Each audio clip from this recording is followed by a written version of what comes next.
Procrastination is a bitch. We all know this. So many people struggle with it. I grew up in Catholic school. I have had a lot expected from me from a really early age, and procrastination has always played a part in my life. It's something that I have just started breaking through in the last year since I've gotten sober. And I've had a lot of insights around it, so I am sharing this video in hopes that it will help other creative people show up for themselves and break through the procrastination so that they can find the fun and the fulfillment that creativity brings. So just giving you a quick rundown of some of the stuff I've accomplished in the last year. All of this stuff I've been dreaming of for years, and I really didn't start taking the action until I got sober. I'm going to talk about that later. That was definitely a key factor in overcoming procrastination. Not that you have to get sober to do it, but for me, it has played a very impactful role.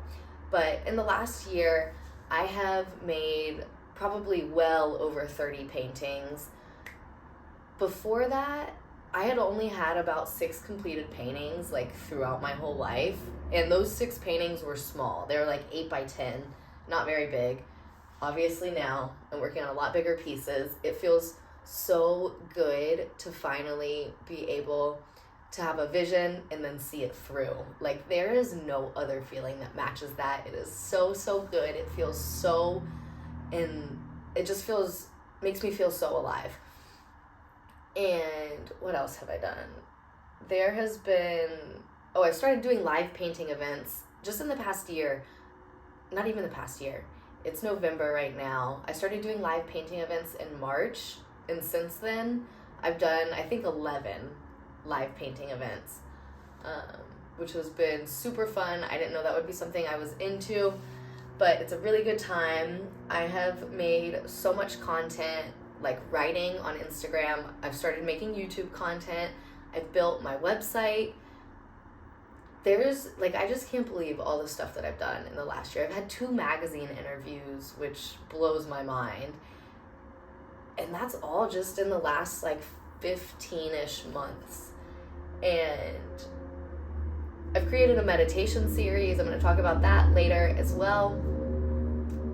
Yeah, there's just been so much. It feels so good to finally trust myself enough to create the visions that I have and to see the projects through and then have something completed. I want to help you get there if that is something that you're looking for. So how did I do it? There's a lot of factors that go into it, and this is not by any means a one-size-fits-all solution. Try whatever calls to you.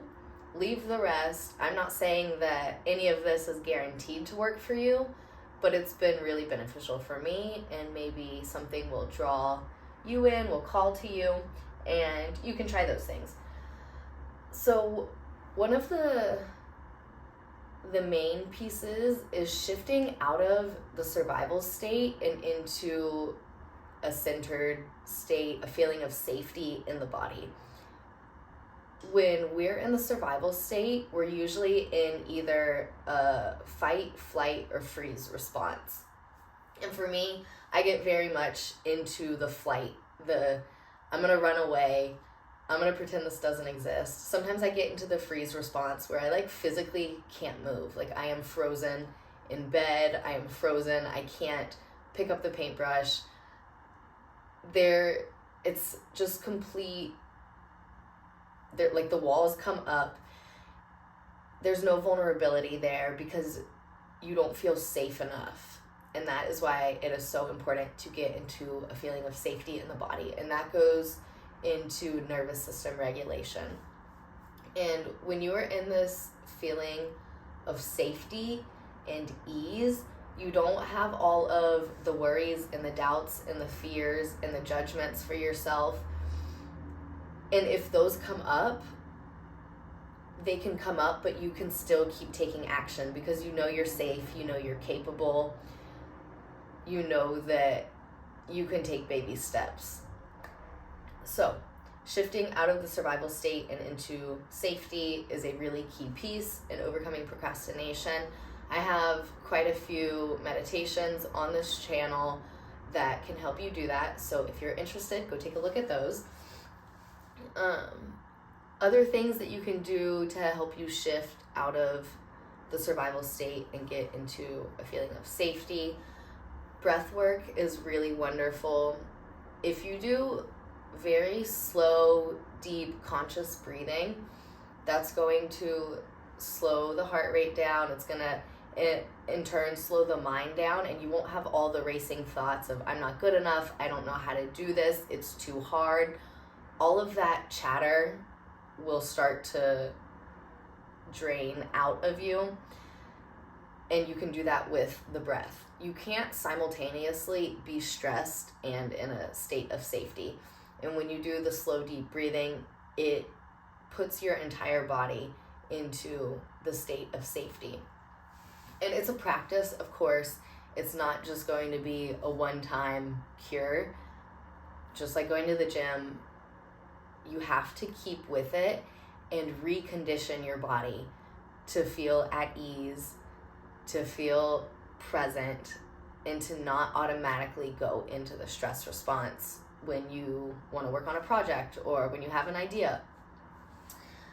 So breath work is a really great way to do it. Of course, meditation. I love the Self-Realization Fellowship program. They have like a guided self-study meditation program. That's how I've learned to meditate deeply. It will really boost your concentration, and then from that state of concentration, you can really drop in, you can be present, and again, like all of the chatter in the mind will start to reside. And what else? Movement. When you move your body in a way that feels good for you, like go jog, dance. If you like the gym, I personally don't like the gym. That's why I love to dance. Any kind of movement, go skating, go on a walk, get in nature, move your body in a way that feels good for you, and that will start to increase the like feel-good hormones in the body. That will bring you a sense of safety. What else? Cold plunging is another really good way. I'm obsessed with it. It's been a little while since I've done it. But cold plunging changes your state so incredibly fast. I do it for 3 minutes at like 45 degrees, and after I get out, I feel like, I'm not kidding you, high for like 3 hours. I have so much energy. Like, you just get this rush of such a good, like, enlivening feeling. It's the craziest experience. That is a really good, efficient way to shift your state. Make sure you're safe when you're doing it. Know what you're getting into. If you don't know what you're getting into, have someone guide you through it that is practiced or trained in it, so that they can come from a place of experience and guide you through the process. Connecting with other people is also another really good way to shift your state and find a feeling of safety. But it can't be just like connecting with anyone. Like, it has to be someone that like lights your soul up. When you start making connections with people that are really there for you, they're safe in their own bodies, so they can extend that feeling of safety to you, that it brings you a level of regulation in your body that it could be hard to get to by yourself. So prioritizing your friendships is so important. And like, when you need to shift out of that state of stress, survival, pick up the phone, call a friend, text a friend. If you can physically be in person with them and see them, that is also really, really good for shifting your state. And all of those things will start to add up. You will start to notice that you're not so stressed all the time, that you can, it will happen very naturally. There's no forcing when you're overcoming procrastination in this way. I don't force anything. Like, there's days when I cannot, like, I still can't pick up a paintbrush, and I let those days just be. And then there's other days where I feel really drawn and compelled to pick up the paintbrush. And those are the days that I work through the procrastination. Again, like, I don't force any of this. And it's not that you're lazy. It's not that I'm lazy. It's just coming from a place of, I'm doing what works for me. I don't like the term discipline. I think that can be very controversial. I don't really give a fuck. I much prefer the term devotion and coming from that place. And you'll feel it in your body when the time is right. And you'll get tired enough of your own shit that, like, you are ready to overcome the procrastination. Again, like, it's not a forceful thing. And like I said earlier, we're going to talk about sobriety. I didn't start doing any of these things that I've recommended.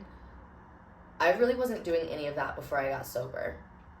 When I was using substances, I was constantly in a state of fear and worry and doubting my dreams. There was so much mental chatter and blocks and excuses that was holding me back. And I was just staying in that place of stress and survival. And when I would feel that and drink to cope with it, it just became a cycle. There was no end to the cycle. And I had to get sober to break out of this cycle. And again, like, I'm not trying to convince anyone to get sober. I'm just saying, like, it can be a very transformative process if you've been thinking about it, if you feel called to it.